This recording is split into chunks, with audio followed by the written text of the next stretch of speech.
Sige. Magandang umaga po sa inyo lahat. Ako po, former Governor Chavit Singson ng Ilocos Sur. Ang gagawin ko po, manalo at matalo, yung ginagawa ko na ngayon. Yung modernization ng electric vehicles, electric jeep, electric tricycles, electric motorcycles. Matagal na pong programa ito ng gobyerno, hindi magawa-gawa. Dahil pinapadala sila sa land bank para umutang. Mag-down payment ng 500,000, mag-porsyento.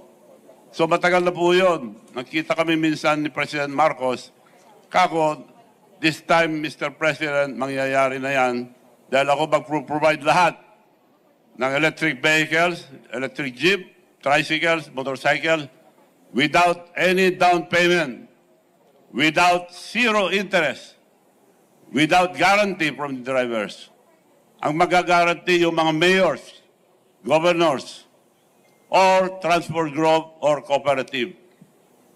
Buong Pilipinas po yun, malaki po yun, ginagawa ko na. Parating na yung factory ko galing sa Korea, worth 500 million. At mag-uumpisa na po kami by December, latest January. Mass production na po kami. Quality dahil Korean technology, pero dito gagawin. Ang body, manipis po na bakal, pero hindi ginakalawang. So, na-check na po lahat yan. Yung prototype ng dalawa, nandito na. Ginagamit na ngayon yung mga transport group. At nagpunta mga transport group sa bahay. Sabi ko, hanapin nyo muna yung pinakamura para hindi nyo ko mabintangan na nagdinegosyo. Dahil tulong ko lang lahat to sa ating mga drivers na walang sasakyan para sa mga mahihirap. So, nagharap po sila sa China, Korea, Philippines. Pinakamura po, 3 million. Kako, para tunay na tulong gagawin ko, ibibigay ko lang sa inyo 1.2. More than one half ang hinati ko. 1.2. Buong Pilipinas po yon. At may dagdag pa doon yung card na ginagawa na namin. Meron kaming card na ginagawa sa aming bayan na kung anong bayad nila, yun ang card nila. Etong card na ito, international, worldwide, dahil Visa card. Narbacan card. Lahat ng bayan magkakaroon. Ang buong Pilipinas, mamimigay kami libre with bank account, credit card na as a debit card. Okay. So, ito po, gawa-gawa na namin, pero maandar. So, yun po gagawin ko, manalo at matalo, para matulungan ang ating kababayan o lahat ng ating bansa dahil andar ang ekonomiya natin pag nasa bangkong pera. Ang pera, mga tao ngayon, karamihan, nasa unan lang, tinatago, kung saan tinatago. Pag nawala, away. Pag hawak-hawak, may taya sa sabong, nawala na. So, makakatulong po ito, ginagawa ko na, gagawin ko, at mas marami akong magagawa, mas madali ko magawa kung ako ihalal na senador. Okay. Maraming salamat, sir. Salamat This po. is up. Yeah. Tanong po sa media number 1. Melanie. Mean, I'm sorry, Net 25. Miss Mean.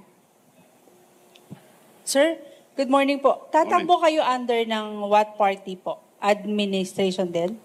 Independent, pero ang partido ko, LL. Ano po yun, sir? Lakas loob. Sir, doon sa binabanggit nyo kanina yung mga programa, sino pong transport group yung direkta makikinabang doon sa...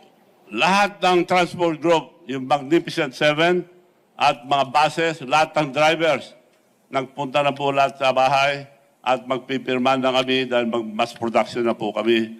Lahat ng transport group, no exception, the whole country, nakipag-uusap na po sila sa akin. Michael Rogas.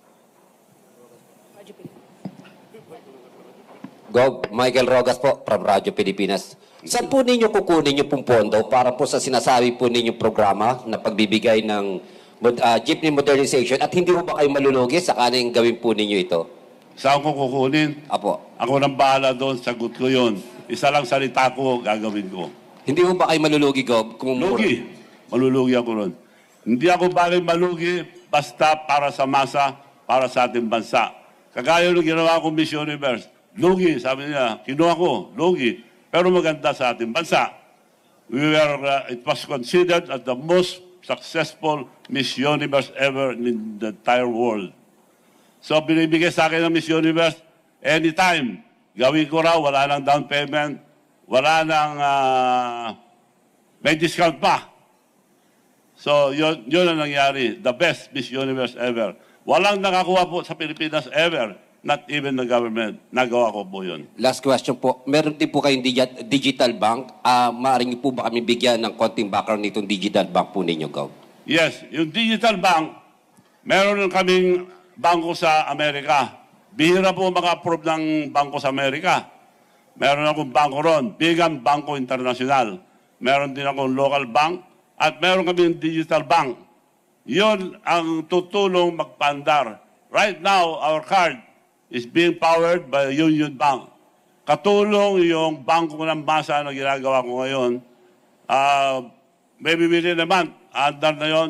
Yun ang tutulong dahil dalawang gagamitin ko, Visa card at saka Mastercard. Buong bansa, bibigyan namin ito libre, katulong ang ating mga mayors. Matagal na namin programa ito, itutuloy po namin.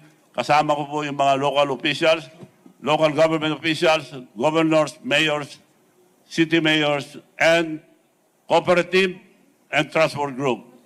So, eto po, itatap lang sa jeep nila, lipat na sa account nila.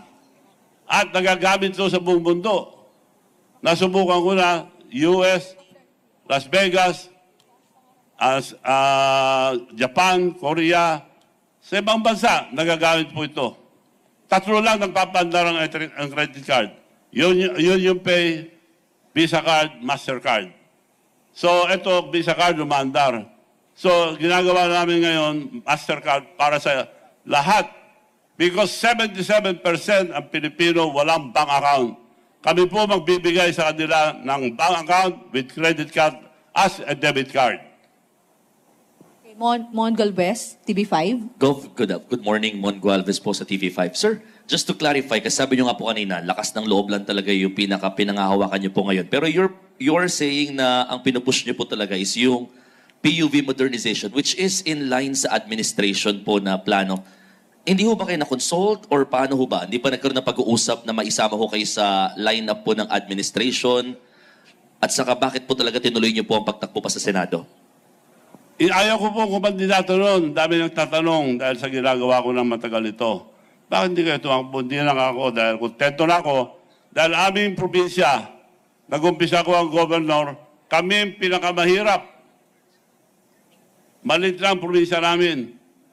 Ngayon po, kami ang ikalimang pinakamayaman na probinsya sa buong Pilipinas. Kami po ang pinakagulo ng araw, the most notorious. We are considered as a warlord country. Now, we are the most peaceful. So, kontento na po ako, tumutulong na lang sa labas. Kaya ito nang ginagawa ko ngayon, puro tulong, lalong-lalo na sa ating mga kababayan na mahirap. Dito, malaking magagawa ito, lalong-lalo na sa mga overseas workers. Hindi na sila lalabas pa pupunta sa bangko. Sa telepono lang at sa itong card na ito, makapagpapadala sila ng pera, diretsyo sa mga mag-anak. Hindi na mawawala. Malaking tulong sa overseas workers natin ito. At sa lahat. Okay. Jean, Philstar.com.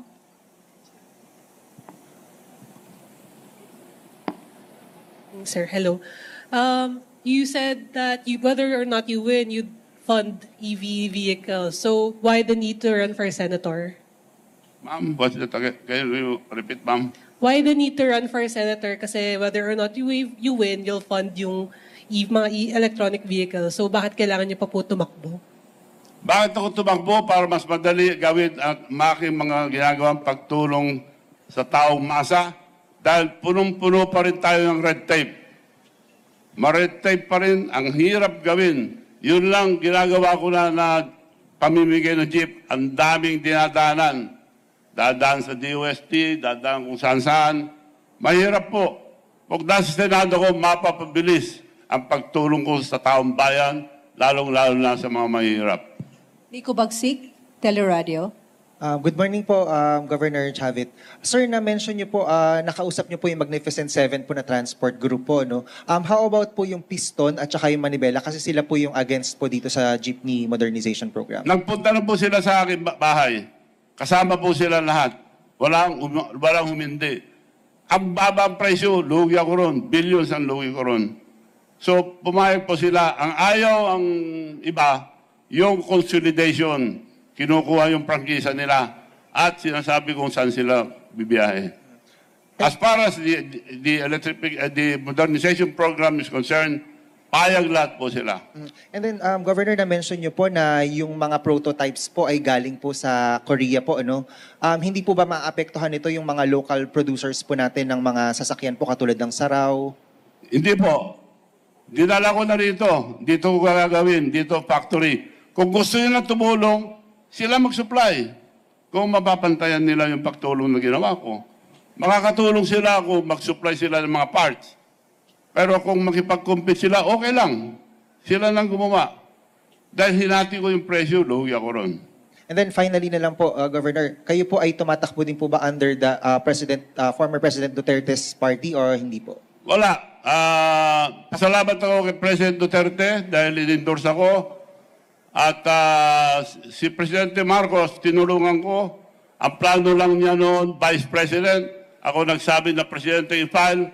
Pero pag-file si Sara, dahil napakalakas ni Sara, bababa ka, I'll have the leverage to talk to Sara na maging Vice President ka, protected ka na, hindi ka na madadaya. Tinulungan ko si President Marcos, hindi pa ko in-endorse ko. In-endorse ako, pasalamat kay President Marcos. Kung hindi niya ko i-endorse, salamat pa rin. Sir, Mr. Governor, tapos na po yung 2 minutes natin. Maraming salamat po sa inyo Thank lahat. you. Okay.